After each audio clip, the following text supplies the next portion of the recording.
Good morning, class. We've been learning about ecology and classification of organisms. Today we're going to talk about how matter, materials, and energy are transferred in an ecosystem. And remember, when we talk about ecosystem, we're talking about the living and non-living parts of an environment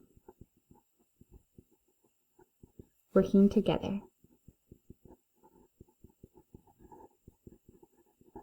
So we're going to start with this word trophic level. Trophic level means feeding step in a food chain or web. So if you look at this food chain right here, this is a producer, right? Like this would be some type of plant. This would be the first trophic level. First trophic levels are eaten by primary consumers, which are herbivores, meaning they eat only plants. So it could be like a rabbit. Okay. Primary consumers are eaten by secondary consumers. So maybe our secondary consumer here is something that eats the rabbit. So it's going to be like an entry-level carnivore, maybe an omnivore. So let's say we have a snake here. So it could be a carnivore, like a snake, right? And so this is the third trophic level. And then we have the tertiary consumer, also known as the third level consumer. So we have the primary consumer is the first consumer, the secondary consumer is the second consumer, and the third consumer is called the tertiary consumer. That's a fancy word. This could be like a hawk. And hawks are sometimes called the apex predators. The predators at the top of the food chain or food web. Okay, so we can look at examples from what we've learned. So matter and energy transfer in ecosystems. I said we're going to review what we've done so far. So we said autotrophs or producers make their own food through photosynthesis, and heterotrophs or consumers must consume or take in nutrients, like fungi, animals, or some bacteria. So we talked about herbivores eating only plants, known as primary consumers. Carnivores eat only other animals. Scavengers eat animals that have already died. Omnivores eat plants and animals. And decomposers break down dead organisms. So I wanted to review that because, as I said, a trophic level is a feeding step in a food chain. Okay, so this plant is the producer. Okay, this little mouse is the primary consumer because it eats the plant, and this snake is the secondary consumer. You'll notice these energy arrows. The arrows go in the direction that the energy is moving. So when this mouse eats this plant, the energy goes from the mouse, or from the plant to the mouse. A lot of people like to draw these arrows backwards, like, oh, the mouse eats the plant, so the arrow goes towards the plant. But the arrow goes in the direction the energy is moving. So the mouse is getting energy from the plant, so the arrow is going towards the mouse. When the snake eats the mouse, the energy is going from the mouse to the snake. So that's why the arrows face that way. So this is an example you see in your notes packet. You have the sun providing energy for the grass, which is then eaten by the grasshopper. The grasshopper is eaten by the shrew is eaten by the owl. So we're going to label this to check for understanding, because we're going to learn about these food chains that show how matter and energy move through an ecosystem. So a food chain is a simple model that shows how matter and energy move through feeding relationships. Okay, so here you see the sun. The sun provides energy for the grass, which is the producer. So we're going to label the trophic levels. So the first feeding step is the grass. So the grass is the first trophic level, because the grass is taking energy in from the sun And the grass is using that energy because it's a producer to do photosynthesis. And photosynthesis is making sugars. Right? Now that grass is eaten by the grasshopper. So the energy arrow shows the direction the energy is moving. So the grasshopper is the second feeding step, or the second trophic level. That grasshopper is eaten by the shrew. So the shrew is the third trophic level. And then that shrew is eaten by the owl. So the owl is the fourth trophic level, or the fourth feeding step. Okay? We can also name them by if they're producers or consumers.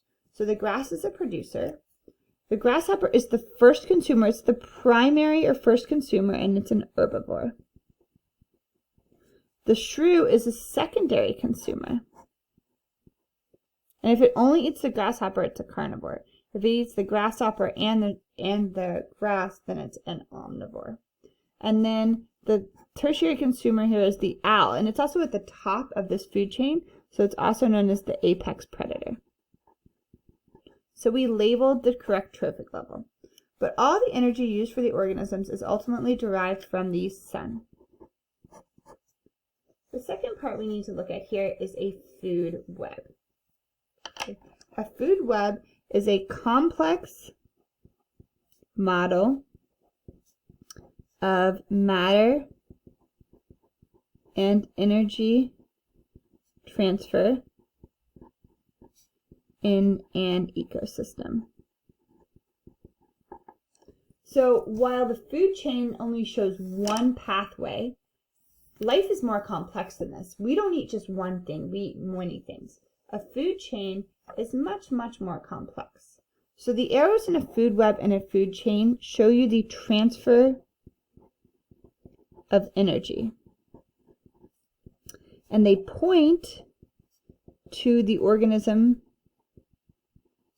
getting the energy. So if this is me, and I'm going to eat an apple,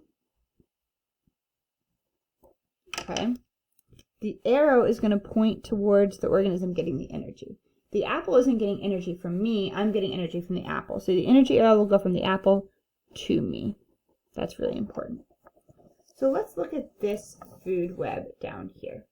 Okay, I always start by finding the producer. So the oak tree is the producer.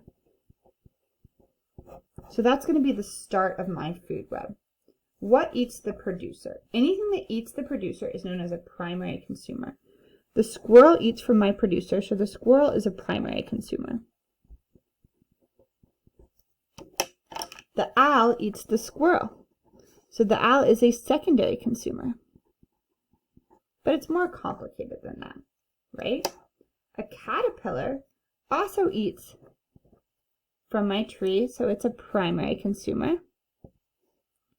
Okay, the shrew eats the caterpillar, so it's a secondary consumer. But here's the tricky part. The owl can also eat from the shrew, so that makes the owl a tertiary consumer. Can an owl be both levels of consumers? Yes. If I look at everything an owl eats, mouse, shrew, squirrel, they're all animals, so this owl is a carnivore. And it looks like one of the apex or top predators. Okay. If I look, for example, at this mouse eats this earthworm, and it probably also eats like berries. I'm adding them to the list. If the mouse eats berries and the earthworm, then it would be an omnivore, eating both plants and animals. Okay. And it can get more complicated than that, right? The squirrel can be eaten by the owl. The squirrel can also be eaten by the fox. So if the squirrel is a primary consumer, the fox can be a secondary consumer. Right? Let's look at this fox. Let's see what else. Okay. this earthworm. The earthworm eats the leaves being broken down, so the earthworm can be a primary consumer. Right? The mouse eats the earthworm, so the mouse would be a secondary consumer. Right? The mouse is then eaten by the fox, so that makes the fox a secondary and tertiary consumer. And it's probably another one of the apex predators. It's a carnivore, it only eats meat. Okay? Now the most important part of this entire food web is down here at the bottom. Okay? We need to look at this fungi and these earthworms. These are so important. These are called nature's recyclers. Okay? They recycle all the dead material and return it to the soil so it can be reused for things to grow. So these are the decomposers. We call them nature's recyclers because they return nutrients from dead organisms to the soil. Right? So the fungus, when the tree breaks down, the fungus eats it. When the mouse dies, the fungus and the earthworm eat it. When the fox dies, the earthworm and the fungus eat it. Another really important decomposer that's not on here are bacteria. So decomposers are consumers, but they eat at all levels of the food web. So they can be secondary, tertiary, they can be all levels of consumers because they break down everything when it dies. So as I said, food chains are simple models that show the direction of energy movement, and the arrow shows the direction the energy is transferred. Food webs are more complex models, and you can have food webs of forest ecosystems. You can have food webs like of the Chesapeake Bay. This Chesapeake Bay is what the Potomac River feeds into. So you can have ones that contain aquatic and terrestrial, aquatic meaning water, terrestrial meaning land species. Okay, so in your homework, you're going to label some of these producers and consumers, and we're going to practice making food webs. Marine food webs are ones that would be in the ocean. Terrestrial food webs are ones that would be on land. There's other aquatic food webs that aren't marine, like freshwater ecosystems. So you're going to move towards, not now, but soon, making a food web for the biome that you've selected.